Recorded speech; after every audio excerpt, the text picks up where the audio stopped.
The Square Ball Podcast. Hello, welcome to the show. Dan here with Michael Normanton. Michael, heading off on your holidays. What's your favourite thing about going on holiday? Saving money and data, probably. I'm so glad you said that, because today's show is brought to you by Saily, a brand new eSIM service app brought to you by the creators of NordVPN, an eSIM that provides an internet connection wherever you travel, saves you money on roaming fees. Over 200 destinations. That's good news for you, isn't it? It's good news for me. It's saving me lots of money because we got a freebie for this sponsorship. Yeah, that's true. But it's very reasonably priced anyway, I believe. Yeah. The big light bulb moment for me was when you said, like, kids in the airport, YouTube, streaming, because obviously you don't want to talk to them. Oh, God, no. No, God, no, you're on holiday. It's a break from all that, isn't it? So you can sort them out with data wherever you are in the world. Indeed. And you can even move between countries and it'll work, right? I believe. As long as you're allowed. Yes. Yeah. Yeah. And hopefully the kids will be with me if they move between countries. Yeah. That'll be it's for the make best. for an awkward holiday otherwise. Yes, absolutely. It works on iOS and on Android as well. If it doesn't work on your phone, if it's not a phone that's recent enough to do that, don't worry about it. If you've bought it, they'll give you a refund straight away, because there is 24/7 support available for you within the app. You can download the app. You can get it online as well, saily.com/thesquareball. Or you can use the code thesquareball at checkout as well, and you'll get 15% off your data plan. Right, today's guests. Hello to you. You've just been playing football. I have just been playing football. That's why I think I might look sunburnt. Who knows? It's ELLIS PLATTEN. Should introduce you formally by your Sunday name, from away days, and Super Leeds fan as well. That's the important bit. Yeah, exactly. Yeah, I make it basically my whole personality, which is probably quite insufferable for people who watch the content and don't have any interest in Leeds. Is this the most youth-orientated thing we've ever done? I was trying to think if we've had anyone younger. An actual YouTuber. An actual YouTuber, yeah. Which we are too. Don't forget to like and subscribe, guys. We've got to say that, haven't we? Yeah, push I suppose we have. the bell. We actually probably should. It does seem to work for people. I know. But we're not very good at it. I'm cynical at this sort of thing. You've just played in the Elliot James Bransby Memorial Shield match with a bunch of ex-Leeds players, celebs, soap stars, that kind of thing. Quite warm Sunday afternoon. How was it? It was really fun. I enjoyed it. It was like obviously good to do something to do with the club. Like people there, most people there were Leeds fans, which was great. Some people on our team weren't, so yeah, get rid of them. I thought, Neil Sullivan was in goal for us. That was fun. Paul Green and David Norris from the other team. So Leeds legends. Did you come up against them? Yeah, I was against Paul Green. He ran the show by far. Right. It's ridiculous how serious that man took that. Right. But fair enough. He had a point to prove, maybe. Chip on his shoulder from his time at the club. Yeah, the dog never leaves you, I suppose, if you've been a professional. There's some people who just don't like to let it go, aren't there? There's some really competitive people. In mitigation, he was playing, he's 42 now, I looked him up, but he has been playing non-league within the last few years, and he does own a gym, stroke five-a-side, stroke soft play in Pontefract. So he probably keeps himself fit. Which out of all of those have you been in most, the five-a-side, the gym, or the soft play? I've sat in the soft play a fair bit. With children? Over the years. Yes. Oh, good. Yes. Good. Yeah, correct. Yeah. Correct. It's not a solo pursuit, that is it? No, not really. Not recommended. Not as a rule. But no, he was good, wasn't he, Paul Green? Really good. Like he was doing step overs. Did he ever do a step over at Ellen Road? I think it would have been booed out of there, wouldn't it? Stop fannying around, get it upfield. I think Paul Green would have been fine in certain Leeds teams. There was just nothing else in that midfield because it was Green, Norris, Tong. It was a slow midfield, is what I'm saying. Oh, Paul Green didn't look slow today, I will say, amongst other. He was rapid. Yeah. I was trying to catch up with him at one point, and I was like, well, I'm not quick. I was like, he's 42. Were you marking him? Oh, but yeah, I was in centre mid on the other side, yeah. Right. I subbed myself off after 15. I've had enough of this. You've had a shot though, didn't you? Had a shot. Should we talk about your shot? Yeah, so the ball drops to me about 30 yards out, maybe a bit closer, 25. It's a difficult. I've shanked it. It's gone for a throw. It was a throw-in. Right. For a throw-in. It's happened to the best of us. And Steve Morrison. Yeah. Yeah, just pinned him in. Just trying to pin him in. That's all we're doing. Did you panic when you got the ball, when it fell to you? Like, for that split second, did you think glory, or did you think, oh, shit? Yeah, it was an oh, shit. Yeah. I was like, I just need to just swing my leg at this. That's the least embarrassing thing that can happen. And I didn't think it was that bad. I didn't think it was that badly, but, what can you do? I was going to say, I haven't played for ages, and then played in the lads and dads for the end of the season. Guiseley Juniors, where my son is signed up. And that was quite a thrilling moment when the ball comes to you. This kind of, you get a rush, don't you, in a panic. Like, what do I do with it? Shit. There's a lot of 13-year-olds running around me. I did kick a Man United fan, though, as you know. Injured him. The only one kid in the Man United shirt. Yeah, deliberately, vindictively as well. Off the bar elbow. Right. I had. Yeah. Away days, anyway. Yes. Plug the channel while we're here. Basically, it's a channel where I go to, we find a different football story or weird reason to go watch football every week, and we'll travel to watch it. So recently we're at the Club World Cup, something that I think is very soulless. So we wanted to find soul in it. We watched Auckland City take on Boca Juniors because we were like, we'll be the only fans for Auckland. So then in a few weeks, we're going to Lithuania to be the only fans for a team that are about to go bankrupt, because we basically just want to take the piss all the time without taking the piss, kind of. So we're kind of trying to make them about football, but it's not really about football, really, unless we go to like somewhere ridiculous. The same as this, really, as this is not about, is it? I mean, you can mainly just tell it dictates the mood of the football. Yeah. It feels to me more like the experience of being a fan, and I suppose that's what you're trying to tap into a bit with it being away days. Exactly. We always say the least enjoyable part of any away day is always the football, mainly because we're not fans of the clubs we're going to watch usually. The only difference, we went to watch Newell's Old Boys this year, which was really fun. We did like a video where the first player we pack on a game, we'll go watch them. So we went to Rosario, and obviously being around as a Leeds fan there was like, the people there, I was wearing a Leeds shirt around. I was like a peacock. I was walking around like with this Bielsa like themed Leeds shirt on, and people were like, ah. So that was great. Did it feel like a pilgrimage? Yeah, it was. It was like a ridiculous journey. We had to go to Buenos Aires through Madrid, and then land there, and it's like a 6-hour bus to Rosario as well. So it was like, and there was loads of Leeds fans there still. It's crazy. Like, really? There's like a fully Leeds dedicated tour you can do. Right. It's so good. Oh wow, we need to do it, don't we? It's getting the time off from home. It exists where Bielsa's been. This exists. Maybe not some of the shorter-lived stays, Lazio maybe, but like in Leeds, it'll always exist. There's in Atletico, Bilbao, there's all the stuff about him. There's the love for him in Marseille as well. Like Yeah. He leaves a mark places. None more so than Newell's. Yeah, it's definitely on the list. What's Rosario like? I've been to Rosario now in Buenos Aires, and I preferred Rosario. It was like really, the thing with Argentina is it very much as a country just shaped around football. So it's like there's obviously things you can do that are quite cool. There was like I can't remember what it was. There's this thing where you can go and there's like a really beautiful view of the city where the sun goes down and all that. And it was fun to be there, but you mainly are just waiting for the football to happen when you're in somewhere in Argentina, because they do good steak. But if you're not, you can't eat that all the time. So you sort of you need stuff to do with the day. So we just sort of wandered around. There was a bit when I was walking around the street and I was like, this looks a bit like Great Yarmouth.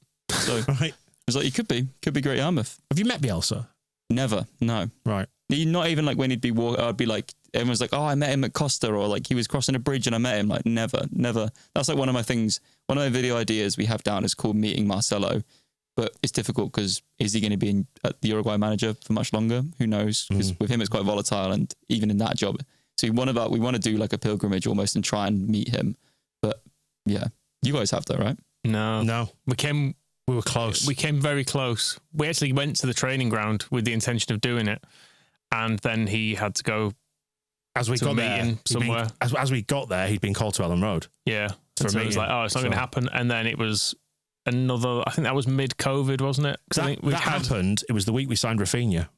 Rafinha because he was in the training session up at Thorpe Arch. All the internationals, ironically, had gone away, and Rafinha was there. So we ended up watching a bit of the first team training up at Thorpe Arch. And I think one of the things we took away from that was, God, they kick the ball hard at each other. They really do. Yeah, very quick, isn't it? Yeah, and Rafinha was there. Yeah, and they were kicking each other quite a lot in training. Surprisingly for a training session in the international break. But I remember getting the first glimpse of Rafinha. Yeah, but we turned up to meet him, and then it was like, oh, he's not going to be there.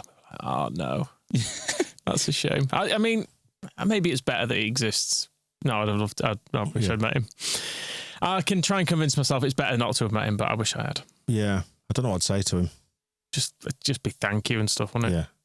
Yeah, there'd be a lot of gracias, I think. Some stuff about, Tyler Roberts. Yeah, probably just stick to the good stuff. Just the thank you. Why did you think Tyler Roberts was so good? You'd end up in an in-depth conversation though about his positioning and what he was doing right and stuff, and it'd spoil the moment for you because you just want to basically hug him and fawn over him. It's not a bad life then, is it? This is the full-time gig now, away days. Yeah, full-time. It's been my full-time job since 2020. So yeah, that 2020 went full-time, then sold the channel last year to Classic Football Shirts. And then here I am now. Yeah. So it's just been pretty relentless. It's been what I tried to do from the age of 16. So to be here now is really, really fun. Like I always think about stuff like, even like today, like if you'd have said to me when I was 16, Neil Sullivan's going to play football with you, I'd be like, what? Like even like the most niche or more like say the more mundane things we get to do are still things that child me would never be able to fathom. Yeah. So I feel similarly about this, about coming in and talking about football for a living. And it's like when we get, we get Tony DeRigo in every few Yeah. weeks, and we're like, we're friends with Tony DeRigo. all right, yeah, he's coming in to do a show. But sometimes he stays and chats. He does.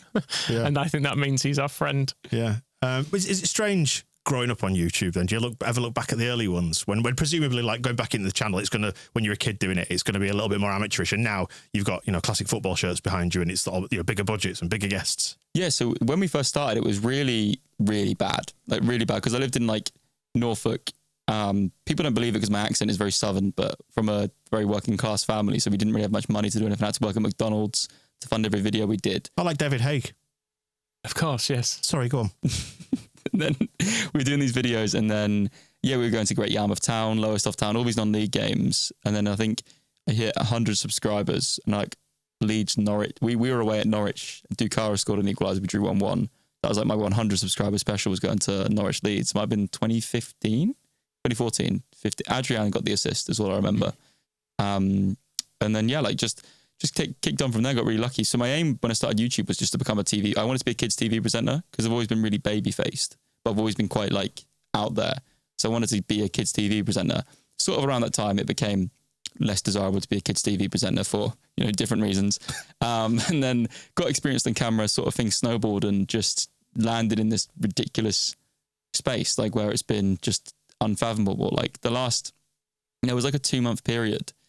Like, so my favorite TV, this sounds, but to think about where it came from, like there was a 2-month period this year where my favorite TV show is It's Always Sunny in Philadelphia. Interviewed Rob McElhenney, the creator and the star of it. Then Leeds got promoted, and then obviously he got into a relationship, and that was in like a 2-month period. I was like, sort of retire now. Don't really need to do it anymore. Like, what are we going to do? Like, what can we possibly do at that point? We're sort of done with it. So, yeah, it's been where we've started to where we are now is just ridiculous. Yeah. 500,000 subscribers, 524,000 at the time of recording. That's a big number, isn't it? We ain't got that many. Listen, we're getting there. We're getting there. We had 100 once. Yeah. Yeah. So did we. Yeah, not many more now, but still, we're hoping to cling onto your coattails. Like it's a slow burn, isn't it? I think for us. Yeah, I think doing what we do. Yeah. We're not. I mean, I'm not allowed to do away days for the most part. No. So no, it's quite difficult, isn't it? Yeah. I'll be home in a couple of hours. Yeah. Well, in fairness, like you say, you did the groundwork. You were going like the local non-league games that. Yeah, and I think truthfully, like most people wouldn't have cared about the actual games. So it had to be more about like the whole experience of it and stuff. Even like now, we love non-league so much. Like one of our biggest videos last season, or the one that broke through the most, was the one about Farsley Celtic, like how bad their ownership was, and like talking about the fact they don't have a ground. Like we love covering topics like that. Like I don't like doing, like I said, obviously I was at the Club World Cup recently, but I don't care about that. So I want to find topics that we care about, or if I can't, at least we're doing something where we're having fun. So that's sort of the struggle with YouTube, is trying to find a happy balance of content that's going to do well, but also that I'm enjoying making. Because if I'm not enjoying it, then we may as well just stop. Are you surprised at the stuff you enjoy? This is a roundabout question. Are you surprised at the stuff you enjoy now versus the stuff you would have thought you would have enjoyed when you first started it? For example, like if you were 16 and someone said, you like Club World Cup, going to Real Madrid, stuff like that would have been more like, well, that would be amazing. But actually, maybe that's not the best stuff. Yeah, completely that. You see these fancy things, or like, even like I've been lucky enough to see Messi twice, which is great, but I'd still rather, it's not even in like, me and my friend Ben, who comes in all the videos, we actually today, we were talking about the top 10 trips we've ever done. None of them are about like a big team. They're all about like, our favorite trip ever is we went to Japan, which is obviously like unfathomable, but the standard of football. One of the teams we went to there, they had a J. Roy Grott flag. They were like buzzing that they had J. Roy Grott. It was Kashiwa Reysol, I think. And they were like, loved J. Roy Grott. And I was like, so he's not loved in Leeds. I don't think most people even remember J. Roy Grott's existence. Yeah. Bless him. I felt a bit sorry for him. I'm glad he's big in Japan. Yep. I don't think he is anymore. I think he went a season where he scored once and now has moved somewhere.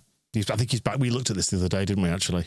On the members show. Why were we looking at this? It was on the members show when we were doing Victor's transfer tombola. Okay. We're analysing all Victor Orta signings that he ever made from start to finish, just doing them like 3 or 4 at a time. And it was we just decided hit miss or maybe, wasn't it? And current value. And I think we discovered he was back in the Netherlands. How many hits did you have on that? You've got the spreadsheet. I don't. I'm not tracking. I'm not keeping track of it. Right. It's just a vibe, isn't it? Some. And a lot of them are just kind of, well, how do you judge whether, Kun Temenuzakov was a hit or a miss because he was a free transfer and left, and that was kind of it. He's at Odense BK now. Oh, so is that Belgium? That is Denmark. It's Norway, isn't it? Scandinavia somewhere. Denmark. Yep, Denmark. There you go. Good. But he looked magnificent, which is good-looking guy. Which is as much as anything in that very tight kappa shirt. Why do you think it's worked? What has precipitated the growth? Do you think? I think it's just we make sure all of our things are very personality driven, and especially in YouTube now, where a lot of it isn't. Like, we feel like we have a niche where we do stuff that maybe isn't as YouTubey as other creators. Maybe the title and thumbnail might be, but it's not hyper engaged or over edited. I say that actually the next video we have going out is, but that's because it's a shirt video, so it's not the same kind of vibe. But like an away day is very much like, it's half an hour video, you're coming with us to football, this is our friends and this is our experience. And I feel like that's how it's sort of cut through for us. Like, I feel like that, like, and it's very like genuine, where we're not doing like visit Saudi brand deals and stuff like that. Like, we're very much like, it's sincere, I like to think, what we do. I think that cuts through people. I think they really appreciate it. And we try to make it almost like, we're all big fans of like The Office, I'm Alan Partridge, like Peep Show. So we sort of have that sense of humour that cuts through to a bit of an older demographic rather than like hyper engaged nonsense. Hyper engaged nonsense, yeah. And that's the thing that we probably take the piss out of, isn't it? Yeah. It's funny, he's probably a similar age to you, but I saw, because I've watched it for propaganda purposes, I occasionally observed Thogden content, and the Visit Saudi thing made me think of it. That absolutely seamless brand deal mention he did for them. Not like our commercial reads, it's just spot on. Yeah. He wasn't paid as much as you'd think he would have got for that, by the way. Like, selling your soul for as much as you sold it for is insane. But I kind of respect him in the sense of like, he doesn't care. He doesn't care what anyone thinks. He's like, and I was like, if you manage to live your life that way and you're happy, like, I can't really knock you. I completely disagree with what you do. But like, if he's happy and he sleeps at night, then I guess it's okay. I'm glad he doesn't care, because I think he's a prick. But one of the things he was doing was like, can I check this football in as hand luggage or something at a flight? And I just thought, fuck off. This is such a desperate business. just don't do this. That's so funny. I just wish it didn't exist. It's stuff like that. Though I think is the word you were searching for with regards to like your own stuff. Was it authentic? Yeah, we want to be we want to be authentic. I say that actually, where currently like the last two videos we put out were very heavily branded, and we've rightfully been like bashed for it. One of them was for Hisense, great sponsor of Leeds. We've never sent us any tellies, we should say, but if they do want to, I will. Yeah. But it was very like, almost like an issue from their end, really like bad brief from them, really over the top. And it was like, made the video not fun because they cut like 8 minutes of a 20-minute video. And I was like, this is just like, and the money offered was it will allow us to do like 2 or 3 months of content, which is like, the audience will love. So I hope they can take the annoyance. And I don't mind annoying people in pre-season, because it's like, well, we wouldn't upload usually. Yeah. So I think people can sort of take it every so often. Yeah, it's interesting now, the battle, isn't it? I think we like to have a bit of mischief and silliness with our reads, because it's just a bit more real, because that's probably who we are. I'm not a salesperson, but I think you find when you get a lot of these briefs through for stuff like that, they're written by salespeople. You expect them to be delivered in a salesy manner, and it doesn't work, I don't think, personally. I look forward to the Manscaped. Yeah, there's a potential, we're getting potential trial in Manscaped. Yeah, I'm doing a Manscaped deal next month, and I have the hairless man. They want to. Where's the body hair? Oh, mind you, yeah, the chest thatch. Yeah, that's true. Yeah, better work to be interested to see which product they send for testing and whether you can break it. Fully clogged. What a beautiful drain cleaning product the week after. Yeah, but no, it's interesting that you kind of tapped into that sort of that officey, slightly older. Irreverent, is that the right word? Maybe like sort of delivery. Yeah. So we also want to, like, we're going to Lithuania in a few weeks. Like I said, and that we're trying to make that like I will just do stuff that I like. Or I ordered a couple of flags. I'm just going to annoy the people I'm with, like, because I wanted to make like gags in the video. Like, we tried to make stuff like it's more about, like I said, the day. So the video, say a video is 20 minutes long, 2 minutes of it will be the football match, because like, when you get to halftime of a match, what more can I really show? If there's a winner, then great. But like, if it's a game no one cares about, no one's watching for that anyway. So we have to try and find ways of making it interesting for ourselves, which then obviously will make it interesting for the viewer, we hope. But it's really difficult. And I really just want to be watching Leeds. Like, it's really bad to say, but a lot of the times we're away, I'm watching Leeds on my phone during the game. There will be on my phone completely legally. We'll be watching Leeds just while we're making the video, because we don't need to do anything really during the game. So I'm just watching Leeds most of the time. I was going to ask actually how Leeds fits into all this, because if you're off living at a distance and then you've got all the trips away, how often do you manage to get to actually see Leeds? So last season I did 10 home, 2 away, which is like, that's probably about the average. I managed, and I'll never really film. The only time I filmed last season for us was the day we went up, because I was like, this is like a nice story I want to tell. I wanted to show to, and the video did well. It resonated with people who weren't even Leeds fans. I wanted to show to people that this is like what this club means to, because we've got an audience now that there's people that are like, oh, I root for Leeds because you, Ellis. And I'm like, I don't want you to do that. I want you to support your team. We don't want you. It's like, we don't want like casual fans. Leeds. Yeah. And I was like, there is that as well. And like, I find it's difficult as well. And I really care about, like, my Twitter's just Leeds. It's all I tweet about is Leeds. So I don't get why you'd follow me if you weren't a Leeds fan. And I care about the club like an unhealthy amount. And it's like, it doesn't really, I guess that sounds hypocritical because I'm always away for work. So the aim is like, just one day, like when I have a child, they'll come to Ellen Road with me, season ticket. I've been on the season ticket waiting list for 4 years. Yeah. So yeah, I basically really care about like having a good relationship with the fans of the club as well, because I don't want people to think I'm a dick, basically. Yeah. So we do lots of giveaways of Leeds win. Got into an annoying habit last season of like giving away like a £50 voucher for classic football shirts, which I was buying myself every time Leeds won. And then we'd win every game when I'd do it. So I was like, oh, but I got to do it now. So I just kept doing it. So I think it was just that I don't even want to know the amount. Why are they not giving you that voucher? Yeah, because it's sort of just, I just go rogue and do it. I'll just be like, I'm just going to tweet this out. So I've not like spoke to them about it. Have a word with the overlords. No, it's really good to hear that you kind of it gnaws away at your soul, because I think when you understand that, when you start living that and experiencing that, it's you're one of us kind of thing, don't you? Like, I'm aware of, like, I speak to people in the States who, some of which have never been to Ellen Road, for who just live and breathe it in the same way that we do, who absolutely hate it. It can ruin their weekend if we lose. So does it affect, like, when you're doing a video? So if you're doing an away day and Leeds have lost, or you say you're watching it on your phone and like, we fucked it up somehow. Yeah, I remember there was one that I was like really like, we nearly got kicked out of the stadium. I forget where we were. It might have been Slovenia or Slovakia. And it was the day we beat Southampton 1-0 in the Prem, and Firpo got the winner. And I was just like so insufferably happy that they nearly kicked us out of the stadium, because like I was like, well, I don't care about this. It was like, I think it was a Slovakian Division 2 game we were at, and I was like, this is so. I thought we were staying up. I thought that was because I think it was Gracia's first win, and I was like, this is amazing. I was like, we're going to stay up, and then it does. I remember the game that hit me the most this season negatively was the Luton draw. That was when I was like, oh no, we fucked it. I was like, we've actually fucked it. I remember being like, why did we not sign a 10 in January? Like, how have we not done this? Why is there no backup 10? Still, why have we not signed a 10, by the way? That was the one this season. But I don't think I made a video that day. Or we were making a video, but the video wasn't good anyway, so we didn't do it. Was that after Swansea, the Luton game? It was, I think, Luton then Swansea. Was it? Yeah. I think so. We need to double check this. Remembering this? No, maybe because I think I landed back from America the day we played Luton. So it might have been Luton was after Swansea. I can't remember. I think it might have been, yeah. I felt sadder after Swansea, I think.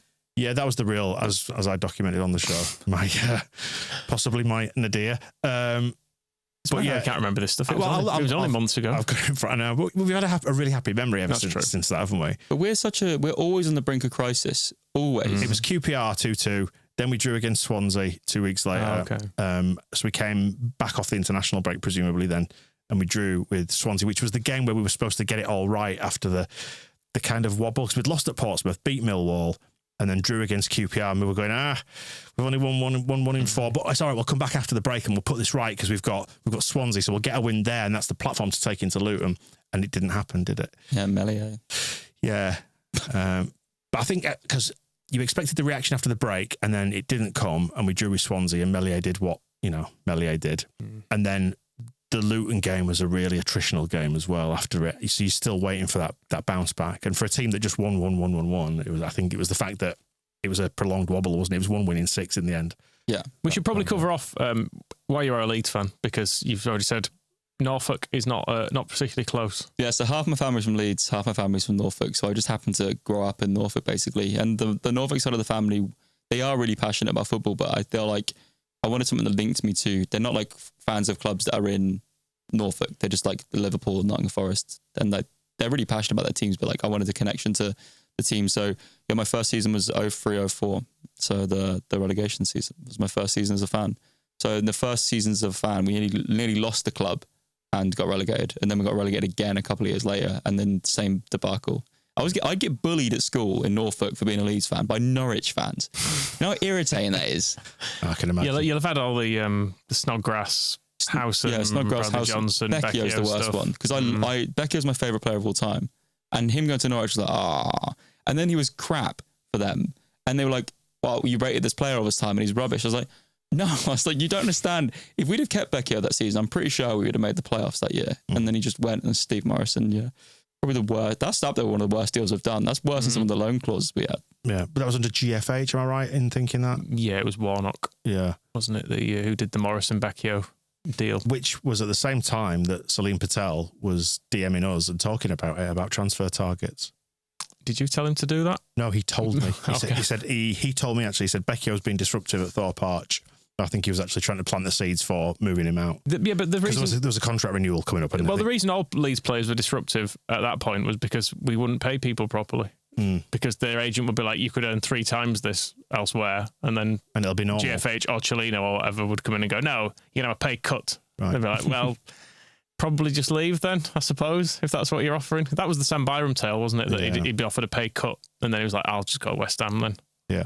If that's going to be the option to stay. You came in at a proper low swing then. Yeah, I remember, that's why I think my first fond memory is the League One promotions. I mean, obviously it's difficult to not, the Bielsa stuff is like, Bielsa leaving, I think, is the only time I've cried in my life. Like outwardly about something that isn't obviously a personal situation, but the only time I've ever cried is Bielsa leaving.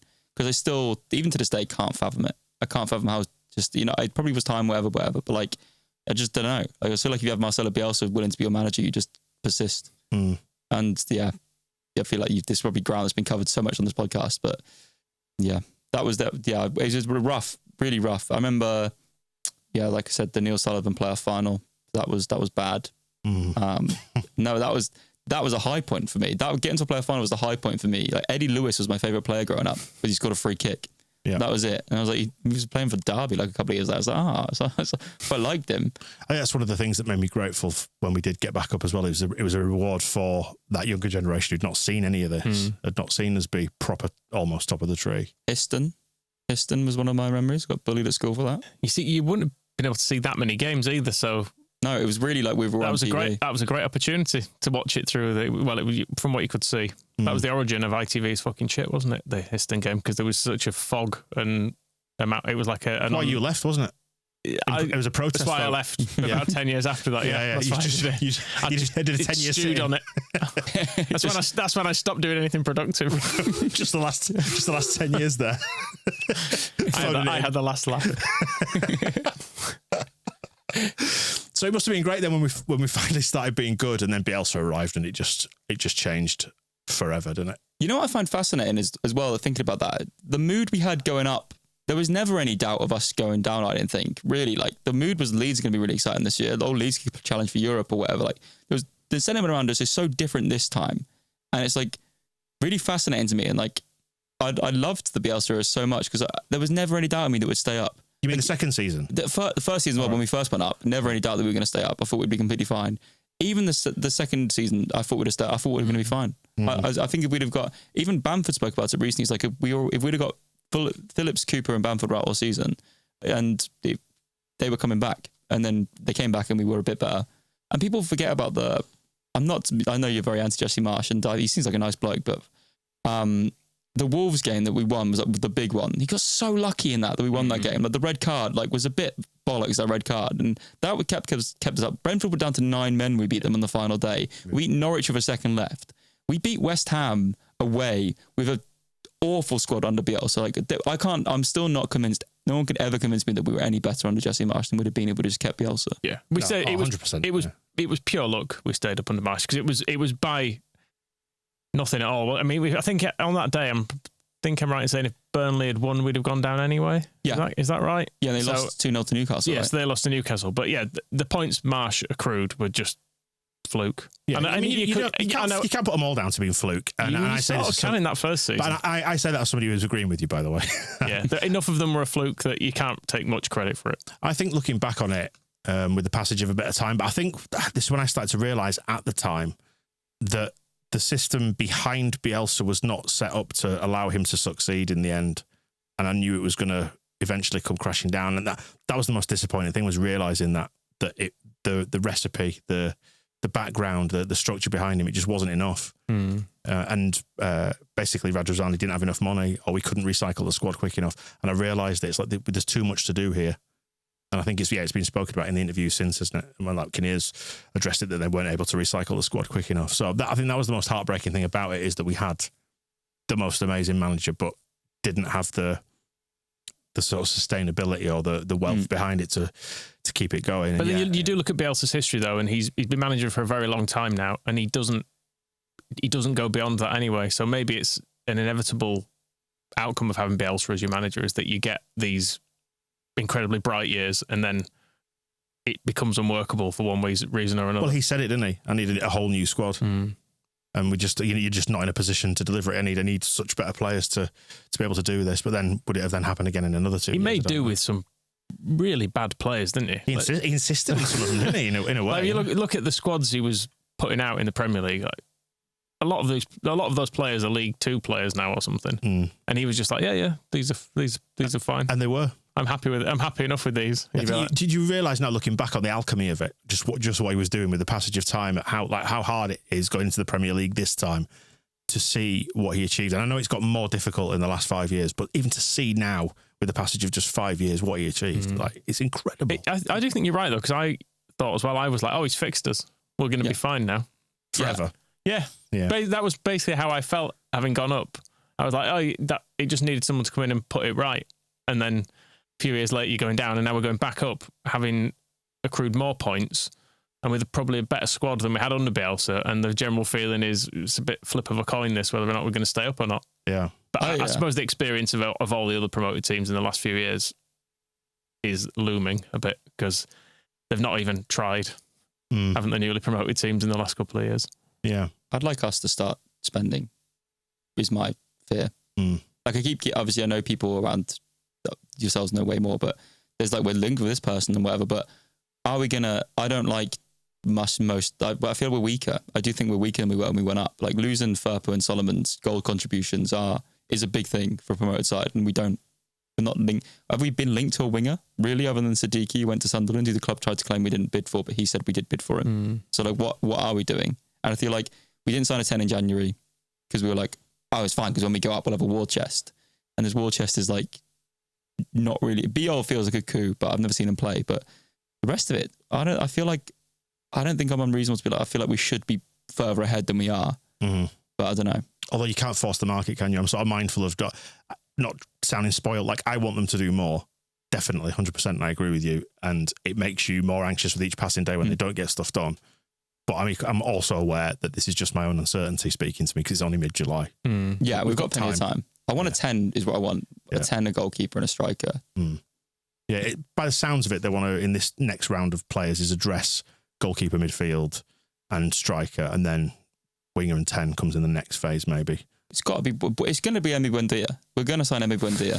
Like, why are we waiting? He's going to be. It's going to be Emi Buendia. Well, I suspect he's probably one of the backup options, and I suspect they're probably also planning for life after Farke, as much as it sort of pains Farke to hear that if he did. But it's the reality of being a manager in the Premier League. You're on a short leash and it's a short shelf life, isn't it? So they would be foolish to just give him everything he wants, because, you know, if you get, for example, your favourite, Michael, Josh Sargent, in this window, who would Farke take him? Probably because he knows him. I don't know. Just total, idle speculation on my part.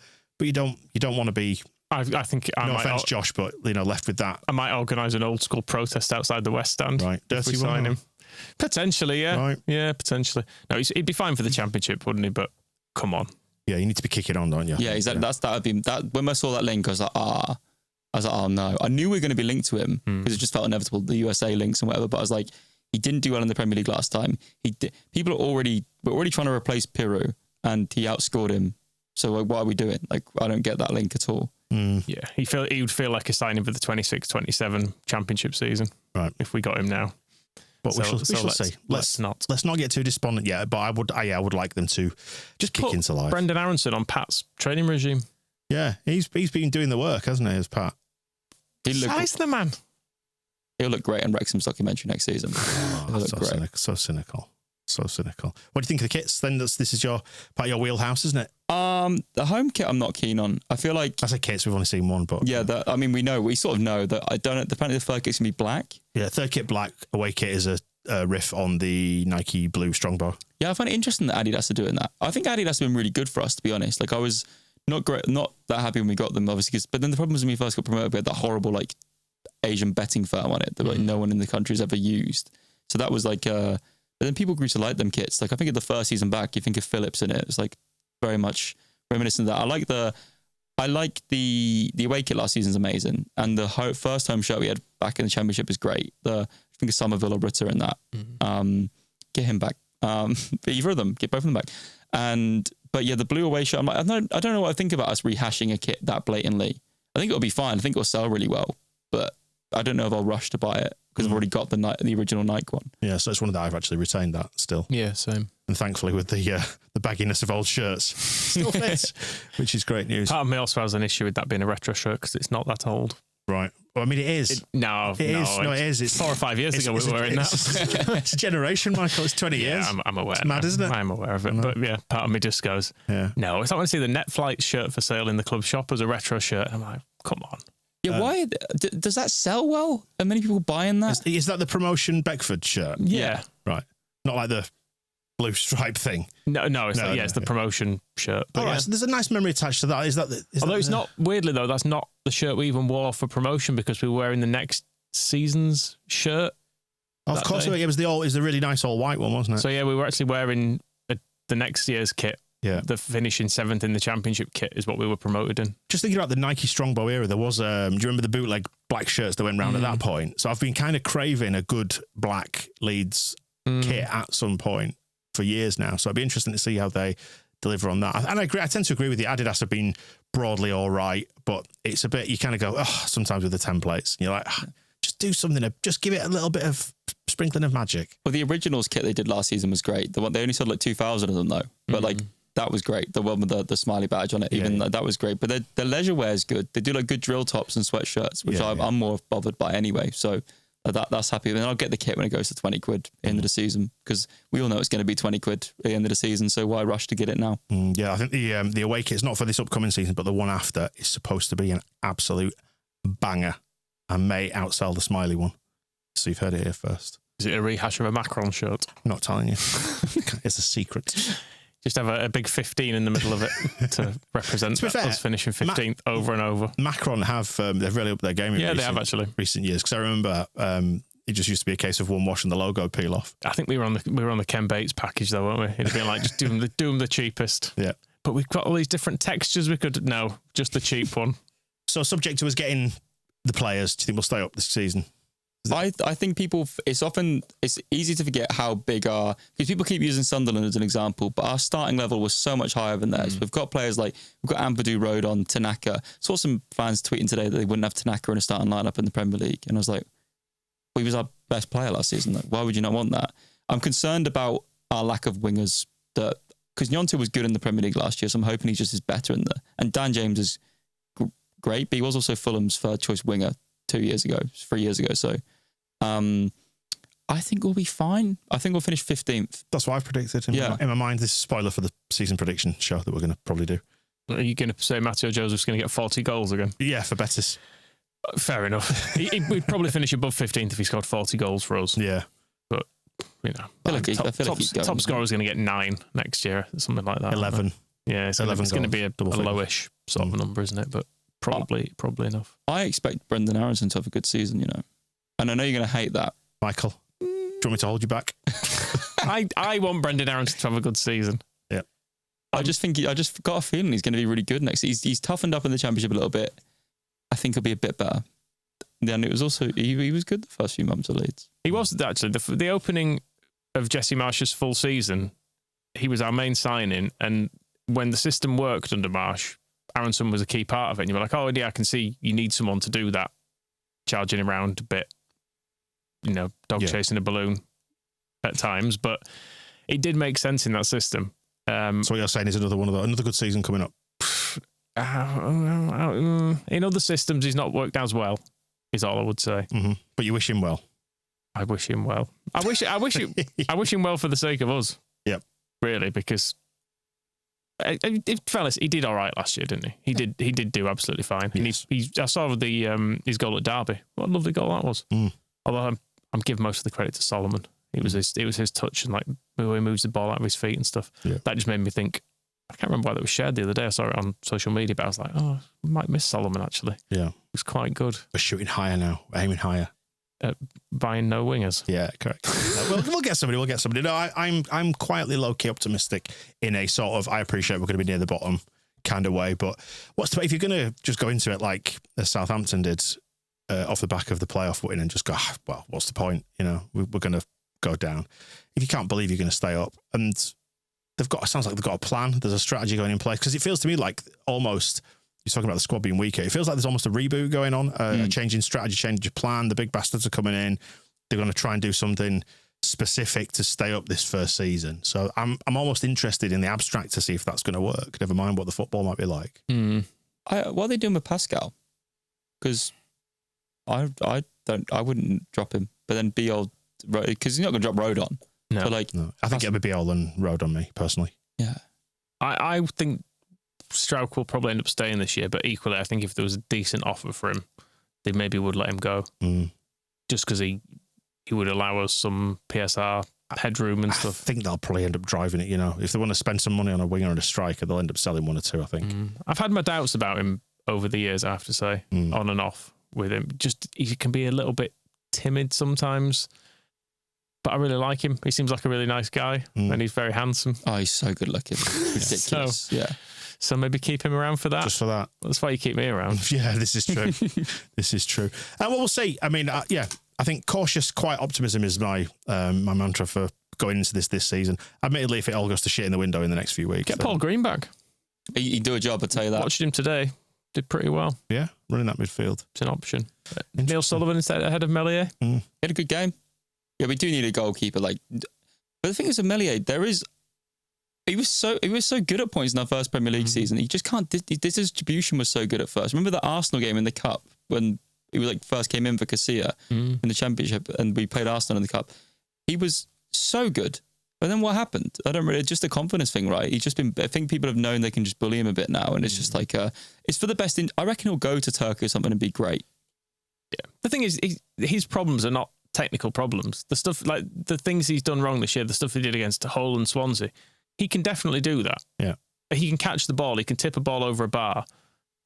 He spends every day of his life practicing it's just in his basic own head. stuff. It's in his own head, it's something about him that he disconnected his hands from his brain temporarily, because he's been like, oh no, this thing, I would have dropped it again. Well, it is like I've used the term before, but like when the golfers get the yips and just can't hit it. Yeah. Like it's just like something, all the things that you did before just desert you suddenly, and it feels like that's happened with him, and he probably won't ever get that back while he remains at Leeds. So I think that's probably the reason why he'll see it as a wise thing to move out. I don't know. I'd just feel much more confident if we had a psychotic looking 6'8" bald man in net. Yeah, he's off to Napoli.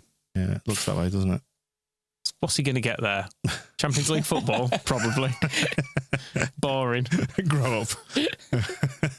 Come see Yorkshire. I think it's felt with the keepers, like the reason why Meslier always looks so good, and this is not to denigrate what he did, because when he came in against Arsenal, I remember him pinging those passes out to the touchlines, those Bielsa balls out to the advanced fullbacks or the wingers. You're like, bloody hell. It's the keepers that we've always had in the last sort of 4 to 5 years have always been not the previous guy. Yeah. So we're sick of seeing Kiko. Put Meslier in. Yeah, at least it's not Wiedwald. Yeah. At least it's not Andy Lonergan. Oh, it is Andy Lonergan, because he's come back again. But you know what I mean? Yeah, we've just been replacing people, and he's not really had much competition either, has he? Because it was Joel Robles in the relegation season, and then it's been Darlow who has been unfancied. So yeah, maybe he needs, even if he ends up staying as a reserve, which it just doesn't feel like he will, though, does it? It feels like he needs the move, and he needs to go and play somewhere where he won't be bullied by Leeds fans. Well, if he does end up somewhere on the continent, you could maybe go follow up and do an away day there. Yeah, I think I was interested to see where he goes. Depends on who the club is, but yeah, it depends.